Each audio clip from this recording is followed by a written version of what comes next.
Bonjour à tous mes amis. Bien aujourd'hui on va faire une petite vidéo spéciale. Très particulière on va dire.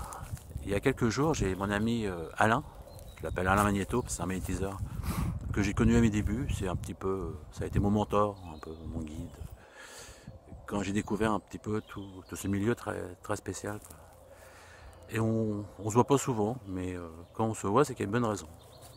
Et là il m'a appelé il y a quelques jours et il était à fond et il me dit j'ai vécu un truc avec mon chat, tout ça, faut absolument que je t'explique. Et il en ressort un message que tu dois absolument communiquer à un maximum de personnes, donc je me permets de faire cette petite vidéo. Donc ce qui s'est passé, donc Alain, il vit dans la forêt avec sa compagne, dans une maison, et c'est quelqu'un qui est très proche de la nature et des éléments. Je veux dire c'est un écolo, voilà. Et donc ce monsieur, il a un chat qui s'appelle Roméo, et la nuit du 20 janvier 2020, le chat a demandé à sortir, ce qui n'est pas du tout dans ses habitudes. En pleine nuit, il faisait super froid, donc il le laisse sortir dehors. Quoi. Sauf que le chat n'est pas rentré. Donc au petit matin, ils l'ont cherché partout. Puis ils l'ont trouvé, sous un buisson, transi, bougeait pas. Donc ils l'ont appelé, le chat il ne voulait pas venir. Donc ils sont glissés sous le buisson, ils ont pris le chat et ils sont rentrés à la maison. Quoi. Et le chat, bon, ça avait l'air d'aller. Bizarre. Et sauf que le chat, il est monté dans l'évier et il ne voulait plus ressortir de l'évier. L'évier est bien froid, quoi. Alors que d'habitude, au sol, il y a un chauffage chauffant et le chat, comme tous les chats, adore la chaleur. Et là, non. Là, il voulait du froid, du froid, du froid. Et quand il a daigné sortir de l'évier, il faisait pipi partout. Il cherchait d'autres surfaces froides, comme la table en verre, choses comme ça. Donc un comportement tout à fait anormal, quoi, pour cet animal.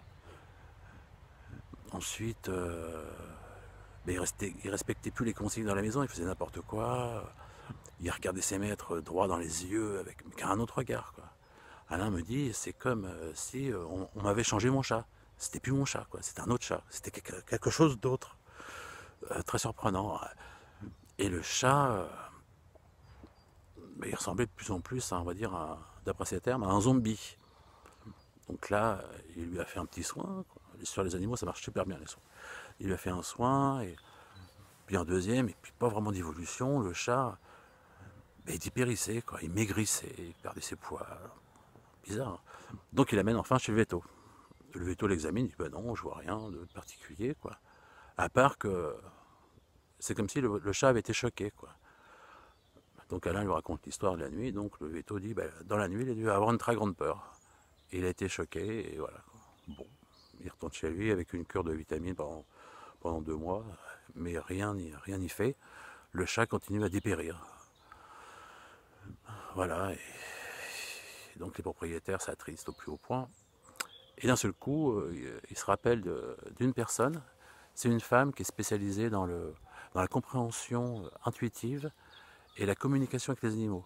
Une espèce de médium pour animaux, quoi. Elle communique avec. Style Madame Doubtfire. Non, c'est pas Doubtfire. Doolittle. Je suis naze. Ça me faisait penser à Madame Doolittle. Voilà. Et donc, ils font la séance avec cet animal. Et il s'est passé des choses vraiment remarquables. Et je préfère rien dire de plus. Suis maintenant la bande audio de cette femme qui a voulu absolument témoigner de ce qu'elle a vu et ressenti, quoi, par rapport à cet animal, et du message qui en ressort, qui est extrêmement important. Donc maintenant, je vous laisse tranquillement écouter. Ça dure quelques minutes. Et je vous retrouve juste après. Voilà. Bonne vidéo. Bonjour. Alors voici le compte-rendu de communication avec le petit chat Roméo. Donc vous m'avez adressé Roméo parce que ce chat le 12 janvier donc est sorti bizarrement donc de chez vous et vous l'avez retrouvé, vous m'avez dit le lendemain matin prostré sous un buisson.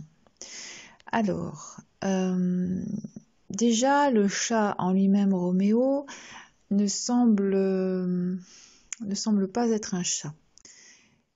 Quand je me contacte donc à celui-ci, j'ai des sensations étranges d'une barre verticale dans le tube digestif, de vagues d'énergie très particulières, une sensation aussi d'être à l'étroit dans ce corps avec une poitrine oppressée. Et je comprends que là, je ne suis pas en lien avec l'être chat, mais autre chose. Donc je pose la question à cet être, qui es-tu? Et là, je sens que ça bouillonne et j'entends, je suis la terre en colère, je me consume de l'intérieur, je brûle et je sors de la terre pour comprendre et voir ce qu'il se passe. Alors là, cet être m'explique qu'il vient de l'intra-terre, donc d'en dessous, et il m'explique qu'ils sont plusieurs, comme lui, à faire surface, pour observer, voir ce qu'il s'y passe et surtout s'infiltrer et essayer de trouver des solutions et de transmettre des messages. Il me demande d'élargir mon champ de conscience et de l'écouter attentivement et aussi de l'aider. Alors je lui demande comment. Il me dit ceci, il faut alerter les gens d'une existence sur Terre et au-delà de la Terre. Et cesser de croire que vous, les humains, vous êtes les seuls à vivre sur cette planète. Il faut faire comprendre aux humains, à vos congénères, qu'ils font partie d'un tout dont nous faisons partie aussi. Et il est nécessaire que chacun fasse sa part. Alors cet être énergétique m'explique qu'ils vont sortir de plus en plus et investir des formes que l'on connaît. En l'occurrence, ils vont donc travailler conjointement avec les animaux et rentrer dans ces corps, dans ces incarnations, et visiblement plus souvent les chats qui sont prédisposés à ce genre d'expérience, même s'ils ne le désirent pas forcément. Il m'explique aussi que ces êtres énergétiques venus de la Terre s'arrangent pour arriver dans des foyers où les propriétaires sont suffisamment ouverts d'esprit pour comprendre les choses, les vivre et éventuellement les transmuter. Alors, il m'explique que c'est d'ailleurs le cas, en me disant ils sont suffisamment ouverts pour entendre ce que tu vas leur raconter, car ils cultivent dans leur cœur déjà l'amour de l'autre, ils sont dans une forme d'écologie intérieure et une conscience planétaire, ils sont ouverts aux astres et ont à cœur de faire évoluer les consciences, ils pourront diffuser mon message. Alors, vu le contexte actuel, je lui demande s'il a un lien, ou si en tout cas ce que je suis en train de vivre a un lien avec le virus dont tout le monde parle.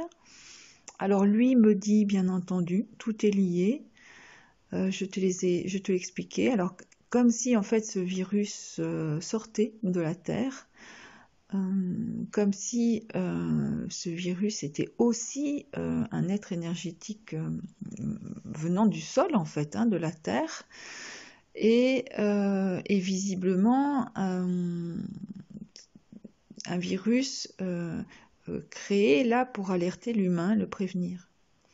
Alors cet être avec lequel je discute me dit, nous ne souhaitons pas vous faire disparaître, nous souhaitons juste vous éveiller vers une conscience de l'énergie. Éveillez vos cœurs, vos esprits sur la conscience du tout dont vous faites partie.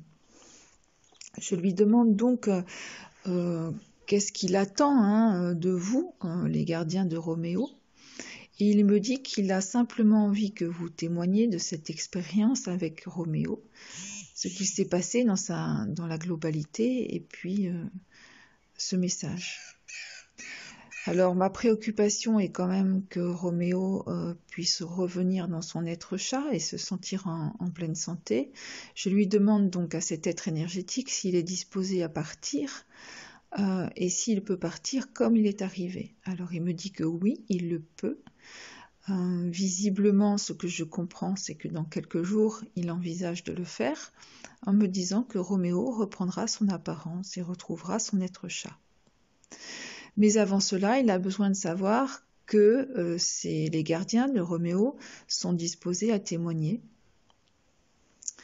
Donc, j'espère qu'il restera, en tout cas qu'il appliquera ce qu'il me dit qu'il va faire, en l'occurrence laisser Roméo retrouver son être chat. Je lui demande pourquoi il se met sur les endroits froids. Alors là, il me dit que ce n'est pas lui qui recherche ces endroits, qu'il prend beaucoup d'énergie à Roméo et qu'il le brûle, il le consume de l'intérieur, et que pour se rééquilibrer, Roméo a besoin de trouver ces surfaces froides pour contrebalancer. C'est un réflexe de survie.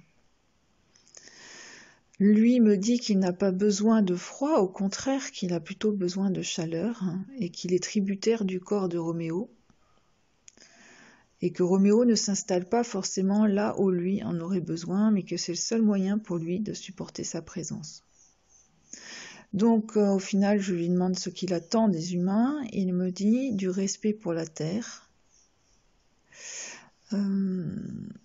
et la nature. Cessez de vous battre, de consommer, revenez dans vos cœurs, apprenez à partager, à regarder en vous et autour de vous, et prenez exemple sur les animaux qui sont là pour vous guider vers la conscience de soi et la conscience du tout.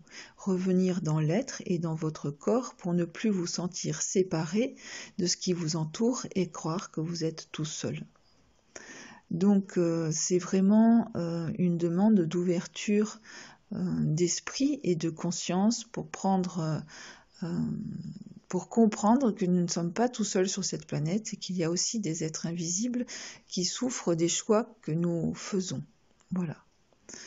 Donc ça, c'est la communication. Enfin, je peux simplement rajouter que je ne suis pas étonnée de cette communication. Actuellement, il y a une notion d'urgence et je rencontre beaucoup d'êtres à travers notamment les chats, ces êtres énergétiques, plus couramment venus d'autres planètes. Pour moi, c'est très courant depuis plusieurs années.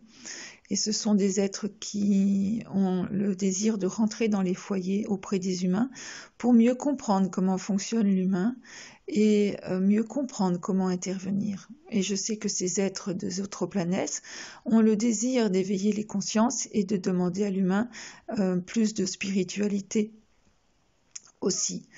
Donc, de mon point de vue, ce que je peux inviter l'humain à faire, c'est par rapport à cette crise que nous vivons et ce virus, c'est de renforcer son système immunitaire en élevant ses vibrations. Et pour élever ces vibrations, il faut en effet rester au contact de la nature, de la terre, et au contact de soi, de son cœur, revenir dans son corps, comme les animaux nous le demandent, revenir dans l'être et ne pas succomber à la peur et à la panique. Mais accepter ce qu'il se passe, non pas de manière résignée, mais concevoir que sur le plan de l'univers, ce qui se passe est totalement juste, que nous avons à le vivre, donc acceptons de le vivre et de l'expérimenter, accepter même de mourir si besoin, parce que nous, de toute façon, il y a quelque chose de profondément juste là-dedans. Mais ce que j'invite à faire, c'est vraiment élever nos vibrations pour pouvoir laisser ce virus nous traverser sans en être impacté. Bon voilà, témoignage extrêmement surprenant, limite dérangeant. Kezako, les êtres de l'intraterre. Eh oui, c'est bizarre. Donc Alain m'explique tout ça, j'écoute le témoignage, je dis ok, waouh, quand même. Et en ce moment, je suis pas mal en contact avec des médiums à droite à gauche, où j'en teste des nouveaux, j'adore ça, quoi. Et on parle beaucoup d'êtres de l'intraterre. Moi personnellement, je vois pas trop ce que c'est. Parce qu'un il dit ça, l'autre il dit ci, bon, ok, pourquoi pas. Hein. Et donc, en parlant d'êtres Oh non, il commence à pleuvoir, je crois pas. De l'intraterre, j'ai pensé à mes fameuses orbes. Voilà. Et figurez-vous que les orbes, depuis fin décembre, chez moi, j'en observe plus une seule. Oh, j'étais dépité, je dis comment ça se fait. Et puis une seule, il se fait que fin décembre, euh, j'ai des gens qui sont venus habiter chez moi parce qu'ils construisent une maison, patati patata, dont je les accueille pour pas qu'ils payent un double loyer, quoi. Voilà. Donc je me suis dit, c'est à cause de ces deux personnes, qui n'ont peut-être pas les mêmes énergies que moi ou ma femme, que les arbres ont quitté notre environnement. Bon, voilà. Et tous les 2 jours, je mets ma caméra dehors, j'invoque, je machin, rien, rien, rien. Pas une orbe, zéro. Oh. Donc je me suis dit, bon, peut-être que le message que vous avez entendu par rapport à cet être de l'intraterre, on peut c'est peut-être une orbe, ça fait partie des orbes, qui sont peut-être des émanescences d'êtres de l'intraterre, justement, qui vivent sur d'autres plans vibratoires, mais quand même avec nous, ou dans la Terre, ou ce que vous voulez. Voilà. Donc j'ai remis ma caméra le lendemain de tout ça dehors, et je me suis concentré, j'ai invoqué les êtres. J'ai posé la question suivante. Si vous, orbes, êtres des êtres de l'intraterre, et si c'est vous qui avez créé quelque part ce virus, je vous demande d'apparaître à partir de maintenant et pendant toutes les heures qui suivent, pendant la nuit. J'ai rien dit à personne, je ne croyais pas trop. Le lendemain matin, 1100 et quelques déclenchements. Je dis, c'est quoi ce délire? Et en effet, ça partait toute la nuit, quoi. Ces boules là, qui viennent pas. Alors qu'avant, rien, quoi. Donc là, ça a été un petit peu comme une réponse, quoi. Ou alors un hasard incroyable, quoi. Donc j'ai rappelé Alain, je dis, à première vue, je confirme votre hypothèse, quoi, pour tout ça, quoi. J'ai essayé le surlendemain, en demandant que personne n'apparaisse, rien, et ça n'a rien passé, quoi. Pas de points toute la nuit, tout ça. Donc ça veut vraiment dire oui, quoi. Ça confirmerait, quoi, en tout cas. Toujours, je mets tout entre parenthèses, bien évidemment, quoi. Mais c'est des pistes à suivre, quoi. Mais en tout cas, le message est clair, quoi. On doit absolument changer de paradigme et évoluer, quoi. On ne va pas continuer ainsi. Je pense que vous qui m'écoutez en êtes tout à fait conscient. J'espère que cette catastrophe va réveiller en l'être humain un respect de son environnement, quoi. On n'a qu'une planète, on n'a pas de plan B, quoi. Moi, je voyais la planète évoluer dans ce sens. Puis j'ai la chance, c'est vrai, de voyager beaucoup dans des très beaux endroits. Et je vois parfois que je reviens dans le même pays, comment la situation s'est dégradée, quoi. Je suis souvent dans la mer, j'adore l'océan. Et je vois les pollutions s'accumuler, les plastiques, les machins. Le corail qui meurt, oh, c'est une catastrophe. Même les forêts. Dernièrement, j'étais en forêt tropicale, en Amérique centrale. Quand je vois comment l'humanité colonise toutes ces zones, puis les animaux qui disparaissent, ouais. Catastrophe. Voilà. Bon, je pense que j'ai fait le tour, c'est pas mal. Donc je vous souhaite à tous du courage. J'espère qu'on va reprendre nos activités au mois de mai, au mois de juin. Puis qu'il n'y aura pas trop de morts, voilà, quoi. Donc par contre, ouais, cherchez bien en vous les solutions pour faire changer tout ça, quoi. Absolument. On n'a plus le choix, là. Parce que ça fait quand même très avertissement. Bon, ce coup-ci, c'est un avertissement, il n'y aura que tant de morts. Mais ce sera quoi la prochaine fois, hein? Et puis dans un autre sens, ça fait longtemps que je me disais que ce genre de choses devait arriver, parce que quand je vois les humains qui déforestent, dans ces forêts, il y a des souches de virales, choses comme ça, qui sont là depuis tellement longtemps que l'homme n'y n'est pas en contact avec. Et le fait de déforester, bah, évidemment, on rentre en contact, ça va sur les animaux, on est en contact avec ces animaux. Puis encore, quand je vois